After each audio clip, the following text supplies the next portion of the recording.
আজ দুদিন ধরে কিছু খাইনি মহারাজ, কিছু সাহায্য করুন।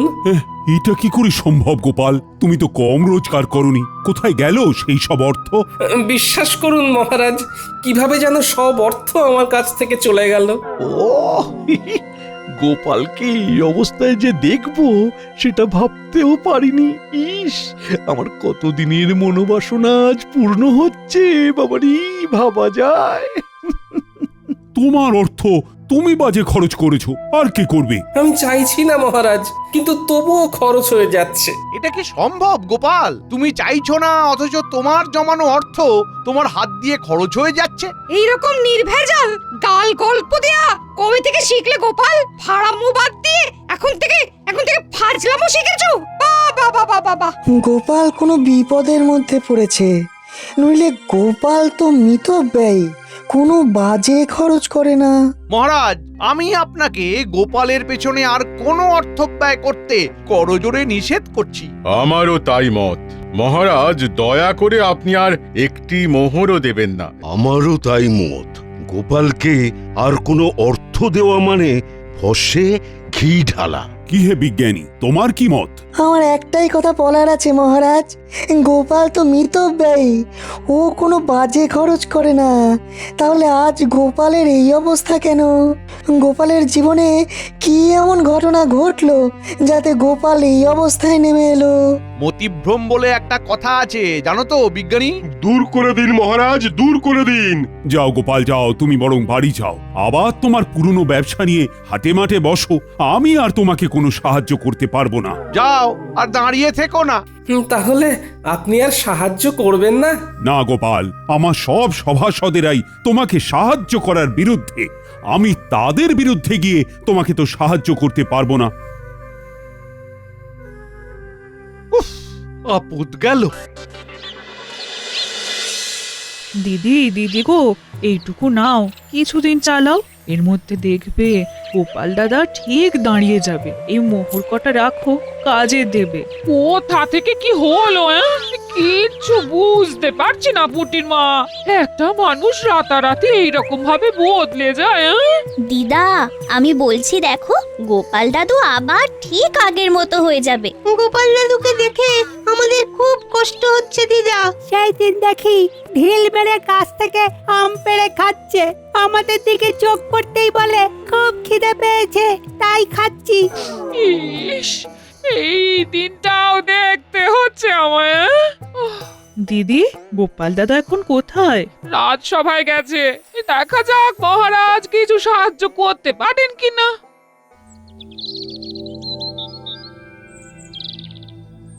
আমি একদম একা হয়ে গেলাম। কে বলে তুমি একা? এই তো আমি আছি না। দুঃখ থাকতে তোমার কিসের ভয়? তাই তো, তুমি থাকতে আমার আর ভয় কি? নাও, আর কোথায় টেনে নামাবে নামাও। এই তো সব সময় মিথ্যে বলছো। আমি শুধু তোমাকে টেনে নামাচ্ছি, হ্যাঁ, কাজের খবর দিচ্ছি না। ওই তো কাজের খবর আসছে, ওই বটা আর ঘটা তোমাকে কাজ দেবে। কি গোপাল? তুই আমার নাম ধরে ডাকছিস?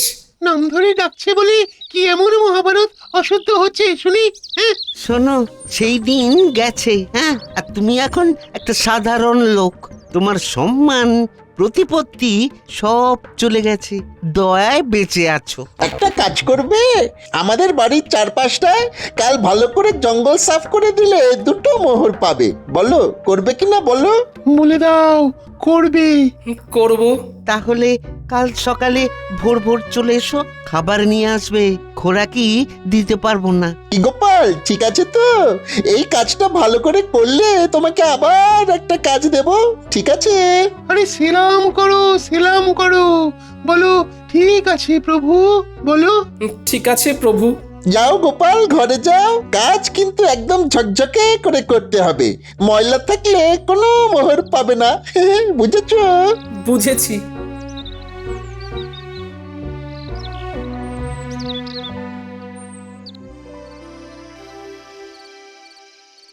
মহারাজ এ কি শুনছি? কি শুনলে তুমি যে এত উত্তেজিত হয়ে আমার কাছে এলে? দাসের মুখে শুনলাম গোপাল নাকি আপনার কাছে এসেছিল সাহায্যের জন্য। হ্যাঁ এসেছিল, আমি সাহায্য করিনি, কারণ আমার সভাসদেরা সবাই গোপালকে সাহায্য দেবার বিপক্ষে ছিল। গোপালের এই ভাগ্য বিপর্যয়ে আপনি ওর পাশে দাঁড়ালেন না মহারাজ, অথচ আপনার যখন বিপদ ঘটেছে তখন গোপাল সবটুকু দিয়ে আপনাকে সাহায্য করেছে। ও তার জন্য বেতন পেয়েছে, আর বেতনের বিনিময়ে ও কাজ করেছে। বাহ, খুব ভালো বলেছেন মহারাজ, খুব ভালো। আমি ঈশ্বরের কাছে প্রার্থনা করব যে আর কোনোভাবেই যেন গোপালের সাহায্য আপনার না লাগে।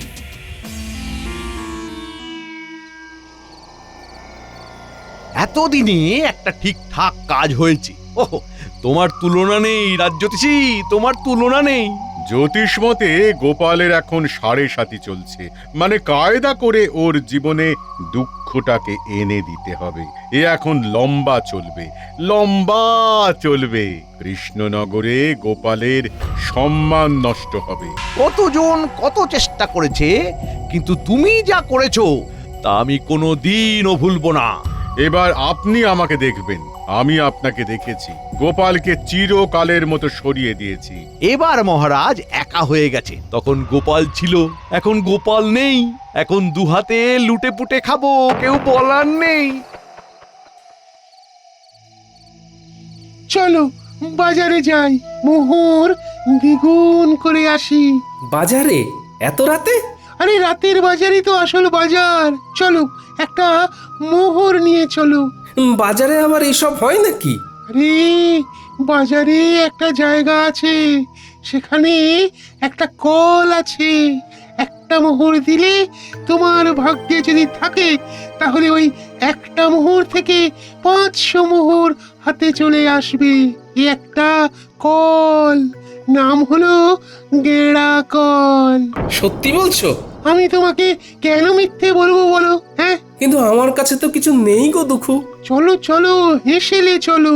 তোমার গিন্নি কয়েকটা মোহর পেয়েছে, ওই পুটির মা দিয়ে গেছে। তোমার গিন্নি এখন নেই, এই সুযোগ।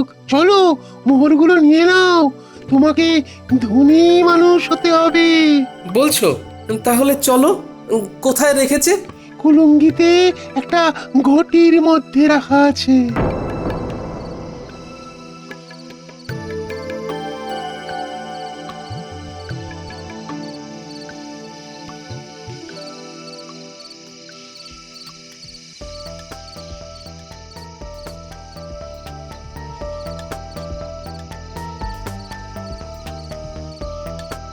রান্নাঘরে মিনুর বাবাকে যেন যেতে দেখলাম।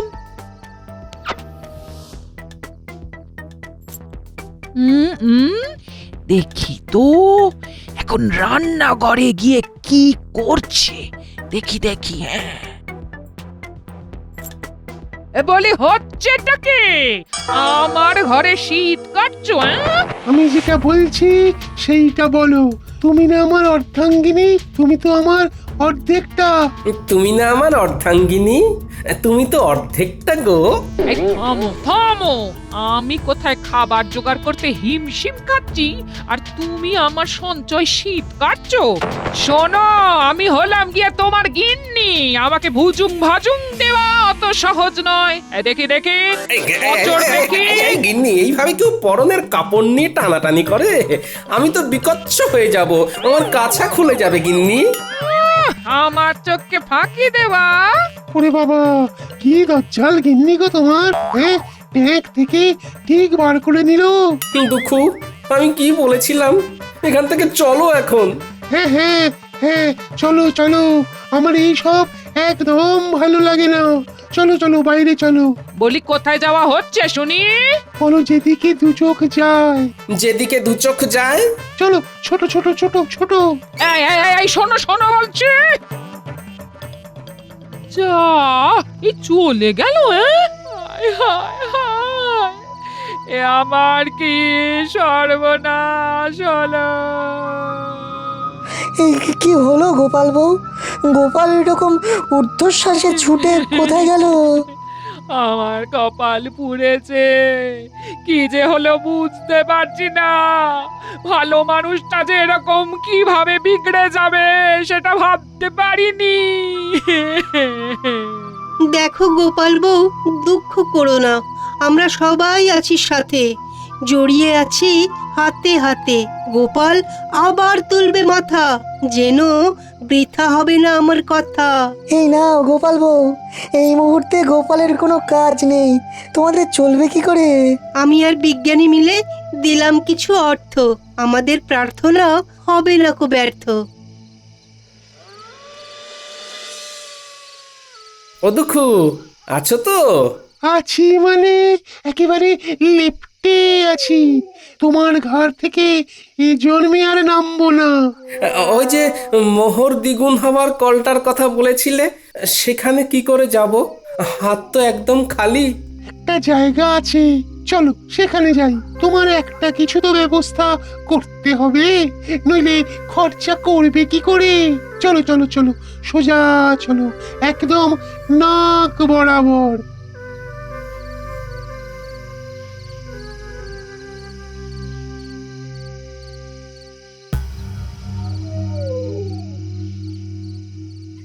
কি হলো? তখন থেকে দেখছি নিজে নিজে ফিক ফিক করে হাসছো। কি হয়েছে? কি হয়েছে? এতদিনে শিখে ছিঁড়েছে। গোপাল বিদায় হয়েছে চিরতরে। এই গোপাল চিরতরে বিদায়? কি করে কি করে? কালো জাদু জানো? জাদু? জাদু আবার সাদা কালো হয় নাকি? কথাটা আবার পাঁচকান করো না। একটা পাতি লেবুর মধ্যে মন্ত্র পড়ে দুঃখকে জাদুর সাহায্যে ঢুকিয়ে রেখেছিল আমাদের রাজ্যতীষী। তারপর তারপর তারপর সেই দিন রাতে আমি আর রাজ্যতীষী ওই লেবুটাকে নিয়ে গেলাম বটা ঘটার কাছে। ঘটার বটা, এই লেবুটা গোপালের বাড়ির দোরগোড়ায় রেখে দাও। গোপালের পায়ের চাপে যেই লেবুটা ফাটবে, অমনি ওই লেবু থেকে দুঃখ গিয়ে গোপালের ঘাড়ে চাপবে। ব্যাস, গোপাল দুঃখের কোপে পড়ে সবকিছু হারাবে। 1 মাসের মধ্যে গোপাল একেবারে পথের ভিখারি হয়ে যাবে। এসব সত্যি ঘটবে তো, না আগের মতো সব ভুলভাল হবে? আমার কালো জাদুবিদ্যাকে অবিশ্বাস করো না, কাজটা করেই দেখো না, মজা পাবে। রাজকর্মচারী যদি হতে চাস তাহলে আমরা যেভাবে বলছি সেইভাবে কাজ কর। ঠিক আছে, দিন।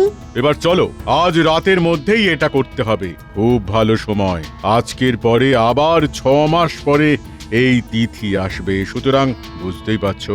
পাচ্ছি। তাহলে এক্ষুনি চল, আমাদের চোখের সামনেই ঘটনাটা ঘটুক। চলুন তাহলে। তারপর হ্যাঁ, তারপর সেই অমাবস্যার রাতে আমরা 4 জন গোপালের বাড়ির কাছে এসে দাঁড়ালাম। ঠিক এই জায়গাটাতেই লেবুটা রাখো। হ্যাঁ, এখানে এখানে। সেটা না হয় রাখলাম, গোপাল দাদা না এলে তো হবে না।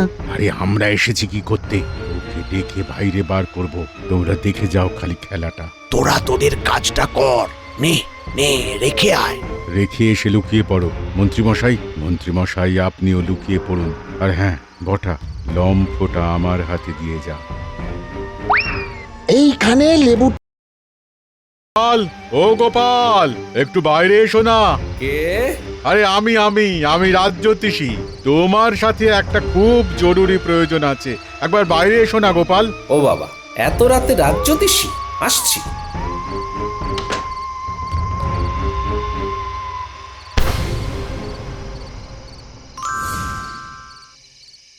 ব্যাস, সেই দিন থেকে 1 সপ্তাহের মধ্যে গোপাল পুরো শেষ। আর গোপালের শেষ মানে আমার শুরু।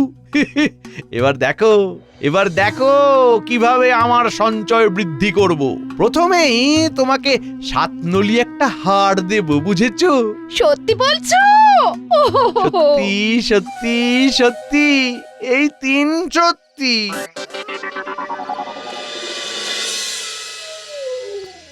ওই দেখো গোপাল, একটা পাথর পড়ে আছে, দেখতে পাচ্ছো?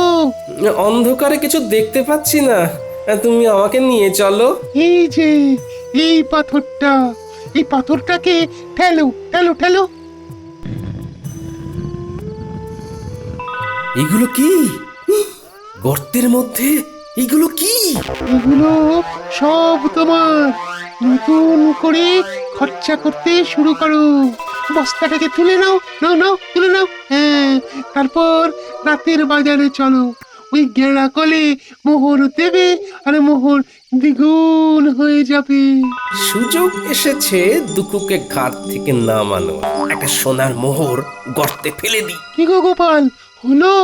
এই রে দুঃখু ভাই, বস্তা থেকে একটা সোনার মোহর গর্তের মধ্যে পড়ে গেল। দুঃখু ভাই, গর্তের মধ্য থেকে সোনার মোহরটা তুলে দেবে?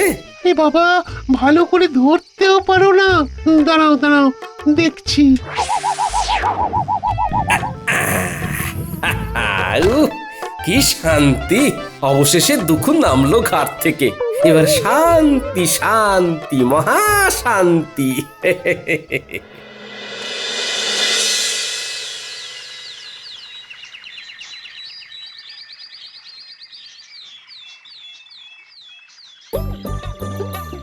এই ঘটা, ওই দেখ গোপাল দাদা নাতি নাতনিদের নিয়ে বাজার করতে এসেছে। ওর তো আমাদের বাড়ির জঞ্জাল পরিষ্কার করার কথা ছিল। তাই তো, চল দেখি। কিরে পুঁটি, ন্যাপলা, গুলটে, আমার বানর সেনা, বল এই ইলিশ মাছটা নিয়ে নি। হ্যাঁ হ্যাঁ, নিয়ে নাও গোপাল দাদু। আজ শুধু ইলিশ দিয়েই ভাত খাবো। ইলিশের নানা পদ, ভাপা ইলিশ, সর্ষে ইলিশ, ইলিশের পাতুরি। কি গোপাল, তোমাকে না বলেছিলাম আজ আমাদের বাড়ির চারধারের জঙ্গলগুলো সাফ করে দিতে? শোনো বটা ঘটা, আমার ঘরের নালাটা জঞ্জালে জমে গিয়েছে। একটু ঝাঁটা কোদাল দিয়ে পরিষ্কার করে দিও কেমন?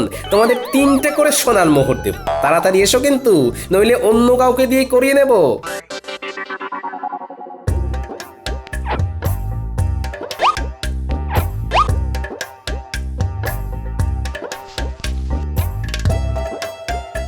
চল রে মানুষ না, আরো কত কি কেনার আছে। চল চল চল চল চল, মন্ত্রী মশাইকে খবর দিয়ে আসি। আয় আয় আয় আয় আয় কাকা, আয় বগা, আয় আয় আয় আয়। মন্ত্রী মশাই, কাকা বকা ছাড়ুন। ঘটনাটা যা ঘটার তা ঘটে গিয়েছে। কি হয়েছেটা কি? গোপাল ইলিশ মাছ কিনছে। কি হলো? এই হিসেবটা তো মিলছে না। তোরা ঠিক দেখেছিস তো? আগে কথা বলেছি।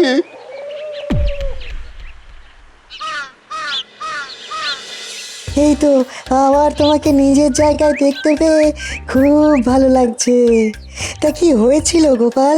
বুদ্ধিতে এর কোনো ব্যাখ্যা নেই বিজ্ঞানী। একদিন রাতে রাজজ্যোতিষীর গলার আওয়াজ শুনে ঘুম থেকে উঠে বাইরে বেরোতেই পায়ের নিচে একটা লেবু পড়ে গেল, আর সাথে সাথে আমার ঘাড়ে একটা ভারী কি যেন একটা এসে বসে পড়লো। তারপর আর কিচ্ছু জানি না, বুঝলে? এখন কেমন লাগছে ঘর? হালকা ফাঁকা, নাইকো ভার। আরে কাল রাতে ঘাট থেকে দুঃখুকে নামিয়ে দিলাম, ব্যাস। বিষয়টা একটু খুলে বলো তো গোপাল। বলছি।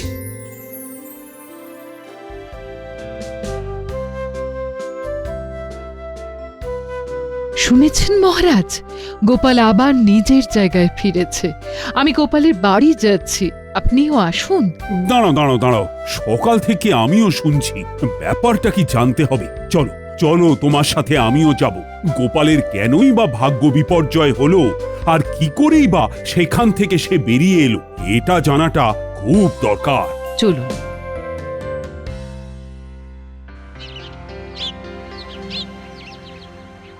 এবার বুঝলে তো? দেখো, এইসব আমার বিশ্বাস হয় না, তবুও বলছি এর মধ্যে রাজজ্যোতিষীর সাথে মন্ত্রী মশাইও আছেন। বাবা বাবা বাবা, তোমাকে দেখে কি ভালোই যে লাগছে। ফিরে এসেছো? গেলাম আর কোথায় যে ফিরে আসবো। কাঁধের ভারটাকে শুধু নামিয়ে দিলাম, ব্যাস, হালকা হলাম। কাঁধের ভার? কাঁধে কিরকম ভার ছিল তোমার? কই গো গোপাল, তোমাকে দেখি। আমি কি বলেছিলাম? গোপাল ঠিক নিজের জায়গা ফিরে পাবে। কি ব্যাপার হয়েছিল গোপাল, আমাকে বলো। কি আর বলবো মহারাজ, আমার ঘাড়ে বসেছিল দুঃখু। সে আমাকে সব বাজে রাস্তাগুলো দেখাচ্ছিল, আমাকে কপর দক্ষিণ করে দিয়েছিল। আমি এক্ষুনি গিয়ে আবার গর্ত থেকে দুঃখকে বার করে দিচ্ছি। আমি আমি একটু আসছি মহারাজ। একটা একটা কাজের কথা মনে পড়ে গেল হঠাৎ। আসি।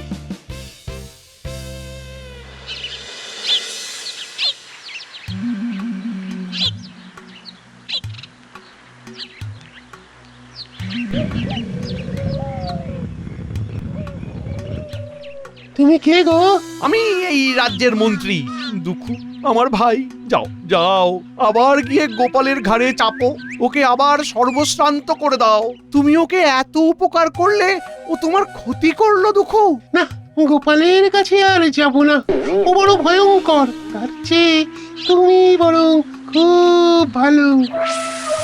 তুমি আমাকে মুক্ত করেছো, যে মুক্তি দেয় তাকে কি ছেড়ে যেতে হয়?